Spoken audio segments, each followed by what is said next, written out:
Tired of being on a diet forever? Let's discuss lifestyle changes instead to keep the weight off for good this time.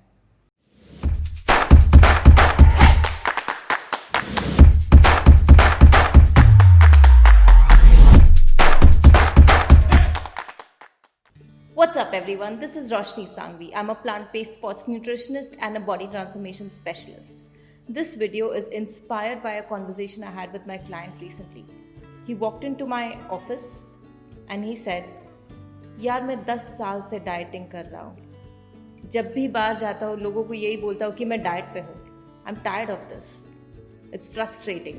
फिर लोग मेरा मजाक उड़ाते हैं, क्या यार हर टाइम डाइटिंग करता रहता है. And honestly, my heart went out to him. My heart went out to him so much, and I really wanted to help him understand that diet is different from lifestyle changes. What is the difference? So let's discuss 3 lifestyle changes, top 3 lifestyle changes, which will help you keep your weight off forever. When I'm working with my clients, we never talk about dieting. We don't. We talk about nutrition. We talk about feeding the body with right amount of nutrients. We talk about things which are sustainable on a long-term run. We talk about lifestyle changes. I give them a target to follow 2 to 3 lifestyle changes per week based on the lifestyle they're currently living, whatever their starting point is. But there are some lifestyle changes which, irrespective of your starting point, are going to help you. The first one, increasing your NEAT. I'll explain this in detail. Now imagine you're sitting in your living room, you and your partner, maybe your sibling, maybe your spouse, maybe your parent. Both of you are sitting in the living room and watching TV and the doorbell rings. One of you are instinctively more likely to get up and answer the doorbell, and the other one is instinctively more likely to say, yeah, to see who's at the door. One of you instinctively wants to get up and take action, and the other one just wants to sit down. Biologically, all our bodies want to sit, preserve calories, not expend calories. Biologically, none of us want to move. But how have some people trained themselves to be physically active throughout the day versus other people who want to look at the shortest ways, the shortest cuts in terms of getting things done? You want a glass of water, you're in your bedroom, and you see someone walking by your bedroom. Your first instinct is probably to shout at them and say, get me a glass of water from there. How often have you been sitting around working on your laptop and said, Chotu pani la, instead of you getting up and doing it yourself? Exercise helps in fat loss. We all know that. But all of us give too much importance to that 60 minutes spent in the gym that particular day. We don't think about the remaining 23 hours. Very honestly speaking, that 60 minutes spent in the gym is about 5 to 6% of your daily caloric burn. It's not a huge number. It's a very, very minuscule, very tiny number. What you do in the remaining 23 days really matters. So one of the lifestyle changes I tell my clients to do is cover 7,000 steps a day. Most likely what tends to happen on day 1 is, and I follow up with them. I make sure that I tell them, you cover 7,000 steps a day and send me a screenshot of either your watch, if you're tracking it on your watch, or your cell phone. Send me a screenshot before you go to bed. I also make them keep an alarm for 45 minutes before they go to bed as a reminder. Most likely with most people, on their day 1 they forget about it. And 45 minutes before going to bed, when the alarm rings, they look at it and it reminds them. The first thought which comes into most people's head is, kal se start karenge. But when you've invested your money somewhere, you don't want it to go to waste.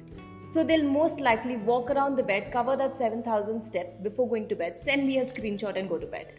The same thing happens on day 2. The same thing happens on day 3. Sometime halfway through day 4, around lunchtime, they're going to remember that I don't like walking around my bed right before going to bed. Why don't I start walking earlier?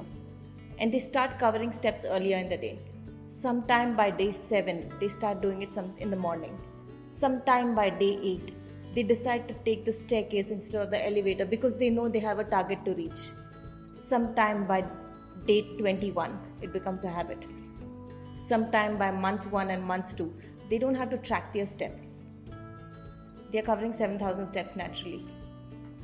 Sometime by the 3rd or the 4th month, they are the ones who will get up and answer the doorbell instead of sitting on the couch watching TV.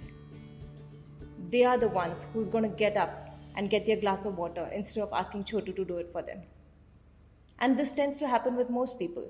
Now, this is a lifestyle change. This is not a diet. This is something you've inculcated in your life, made it a habit, so that naturally, on a daily basis, you cover 7,000 or plus steps per day. And there is more than enough research to show that around 7,000 steps per day is when you start burning more fat. You're using fat stores as a form of energy. And there's more than enough research to show that by covering just 7,000 steps a day, you can start burning fat and losing weight without making any other changes in your diet. No changes in diet, no changes in exercise, nothing else, just by covering 7,000 steps a day.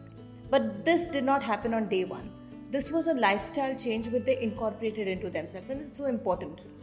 So number one, pump up your NEAT, your non-exercise activities. Make sure to cover 7,000 steps a day. 7,000 is the magic number. Nothing much happens at around 3,000-4,000 steps a day. You want to reach to about 7,000 steps a day. And when you start walking at about 7,000 steps a day, you're going to see a difference in terms of your fat loss goals. What's the second lifestyle change? Number two, minimize your use of oils. Explore oil-free cooking. Let me tell you how this helps. My family does not believe in oil-free cooking. I'm Gujarati, I'm raised Gujarati. There's oil and ghee in everything. Of course, after going vegan, they don't use ghee on my food, but they still use a lot of oils. And it's really not feasible for me to have my food made separately from them. It's a waste of resources, waste of energy, money, time, all of them. So I can't really expect them to make separate food for me. But per tablespoon of oil is about 120 calories. The way I tweaked my lifestyle change to match their eating habits is that one or two components of my food are always oil-free. Dal mostly. Anything which is cooked in pressure cooker, it's easy to make oil-free. Because spices taste best when they are dry roasted, not when roasted in oil. When you dry roast spices and then directly add water, all your vegetables, lentils, dal, whatever you have to add, and then pressure cook it, you won't miss the taste of oil. So now, for a very long time, every time dal is cooked at home, it's oil-free. I always start my meals with salad, which I wasn't doing before. And you don't need oils in salad. So by the time I finish my salad, by the time I get to my main course, which is mostly rice, which has no oils, and dal, which has no oils, and then roti, which has no oils, then the only component in my food which does have a little bit of oil is sabzi, which is cooked for the entire family together. I got them to get used to oil-free dal, which is just one of the components. Soups. Whenever soups are made at home, it's oil-free. We don't use oils in soup. But that took some getting used to. But now, every time soup is made at home, which is a very important component for my dinner, I always start my dinner with a soup. It's oil-free. 1 tablespoon of oil eaten less for lunch, which was coming in from my dals. 1 tablespoon of oil eaten less for dinner, which was coming in from my soup. That's 2 tablespoons of oils dropped from my diet permanently. That's 240 calories approximately dropped from my diet permanently without thinking too much about it. And at the same time, again, I'm living in the same family. I'm eating the food which they are eating. They don't have to cook separately for me. So you don't have to go oil-free. If you can't go oil-free, it's okay. It's okay, no problem. But reducing and making this lifestyle change of making certain components of your food oil-free as much as possible, you don't even realize that you're cutting down on so many calories. Dropping oil is the second important lifestyle change. Number 3, one of my most favorite ones, irrespective of what the starting point of the client is, this is the first lifestyle change I ask every single one of them to follow, irrespective of if they have a metabolic condition or not, is starting your meals with fruits. Fruits are very, very high in antioxidants and are extremely anti-inflammatory. But what about people who have diabetes? Still, starting your meals with fruits. In fact, for people who have diabetes, starting their meals with fruits, because it's so high in fiber and so less in fruit sugar fructose, it reduces the overall GL, the glycemic load of the entire meal. It causes lesser of an insulin spike in the body than starting your meals without fruits. What are the other benefits of starting your meal with fruits? It's high in volume. When you start your meals with fruits, you're already triggering the stretch receptors of your brain that you're half full.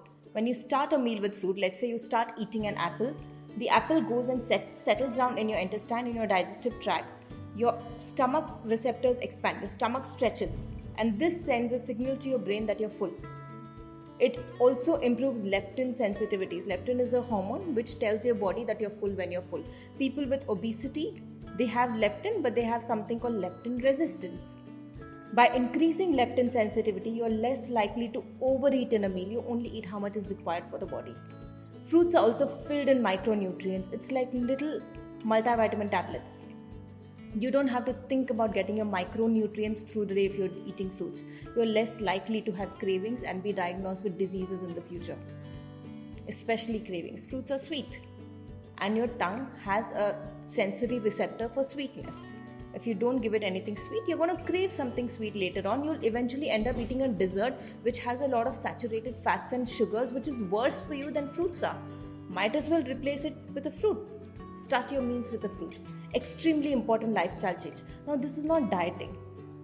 Now, think about it. I'm walking 7,000 steps a day. And this is not consciously walking. It's just a habit now. I'm walking 7,000 steps a day. I'm not adding oils to a lot of components of my meal, saving a lot of calories. I'm starting my meal with a high volume food, which is a fruit. Automatically, throughout the day, I'm burning 300 or 400 calories extra than I was doing before. This is not dieting. This is lifestyle changes. And this is something which is going to happen for the rest of my life. It's not now. It's not till I lose weight. It's forever. And it's easier to maintain than going on restrictive dieting. Whenever you go on restrictive dieting, restrictive calories, every single time, it takes a toll on your metabolism. It takes a toll on your hormonal health. And you could be getting yourself into much, much deeper trouble later on. So think about lifestyle changes. Small, permanent changes in your lifestyle instead of going on a diet. This diet is a very negative word. Dietitian is a very negative word. Very, very negative word. It's been years now. I don't diet. I eat intuitively. And I'm able to maintain the physique which I have. I don't overtrain. You don't need to diet. You don't need to overtrain. Same thing with my clients. Very rarely will I give my client a calorie restricted goal.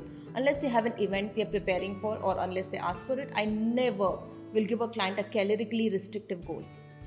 It's unlimited calories, but with lifestyle changes like this is just 3. There's like 100 lifestyle changes you can make.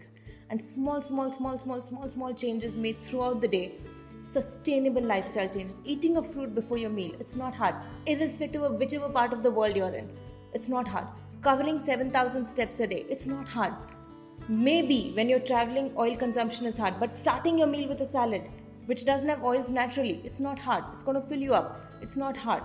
Small changes throughout the day instead of big changes, but done for a short time till you yo-yo back. That's not healthy. So I really hope this video helps some of you. Please share it with a friend or family who's been dieting forever. Honestly, my heart reaches out to them. Fat loss is not hard. It's not as hard as we make it in our minds. Subscribe to my YouTube channel. And if you're watching this on Instagram or on Facebook, leave a comment, like, and follow me for more such videos. This is Roshni Sanghvi. Cheers, guys. Bye.